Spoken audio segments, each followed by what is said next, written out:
or you can actually say in the last week. It's a fine. Both of them are perfectly grammatically fine, but if you're an ESL student, you'd better use in the last week. This is a much more recognized version.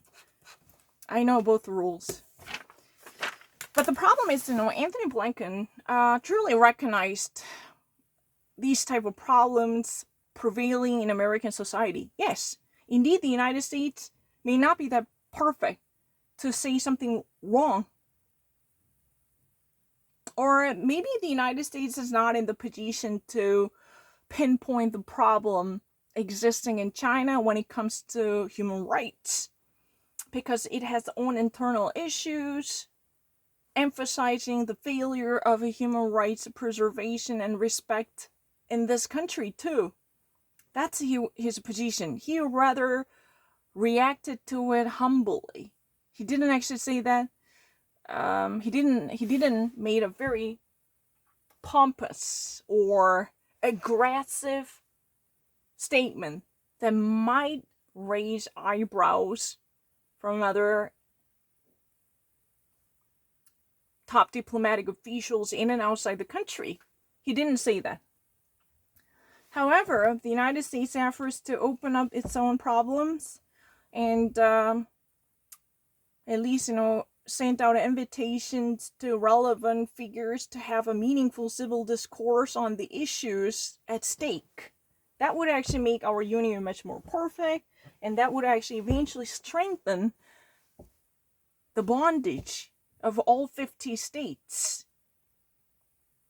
And that's probably what makes this democracy much more effective when it comes to fixing its own problems by responding to the indications of flaws, right? Nothing could be impeccable, right? Indeed. But this conversation is a very important. China is really basically using such China is relying on different type of method. One could it be? I don't know what else I can actually say, but I've already actually mentioned everything that I need to say. But it's really important when it comes to geopolitical significance, because China is about to host a global event called the Olympics, right? So Olympics in 2020 is already in store. Then China really needs to improve its global image in the face of heavy demands for boycotting these Olympic Games, right? Why? Because China has no remorse for suppressing the Uyghurs or even robbing the people of Hong Kong of their democratic rights, right? These kind of accusations are constantly being made by people, right? That's really the reason the Chinese authorities are a little bit serious about softening their tones. They just really like to reset the stage for civil conversation, but meanwhile, they were very much adamant on this minding your own business tonality. So it has been pretty much preoccupied with the thought of pointing out the problems of the United States in order to nullify any intervention or interference coming from the West. Hey, look at your own backyard. Now, you're already actually messy and filthy with your own problem, but you're trying to teach me a lesson? Look who's talking to whom. It's real like pot calling a kettle black. Right? This should have never be done. You think the butter would not melt down in your mouth? Butter would not melt down in your mouth. That means, you would be so above the fray that your system is so perfect that you can actually teach me a lesson. Don't be so bossy. That was really the kind of a very tonality by Beijing for years, right? But, in the wake of the global event, China is really probably being a little bit, at least a little bit, alerted about the possible gravity coming from protesters. This could eventually open up a door to massive boycotting efforts, even by athletes too, right?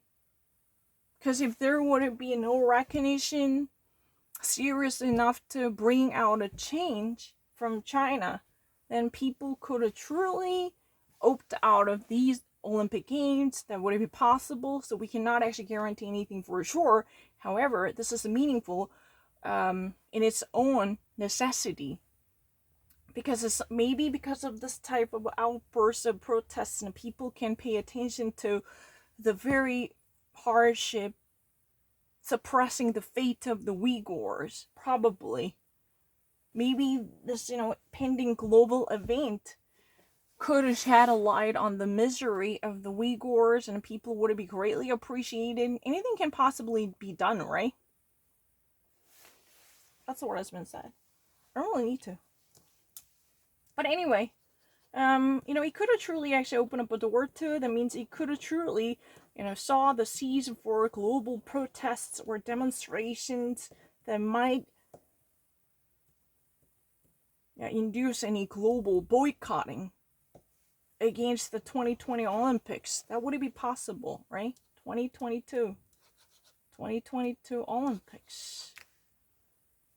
No one can actually guarantee that. But the sentiment in China is pretty much heated up because the Chinese, they're actually full of pride when it comes to nationalism and national sovereignty. They think that these type of suggestions and warnings would be at odds with their national independence, because the Western journalism might not favor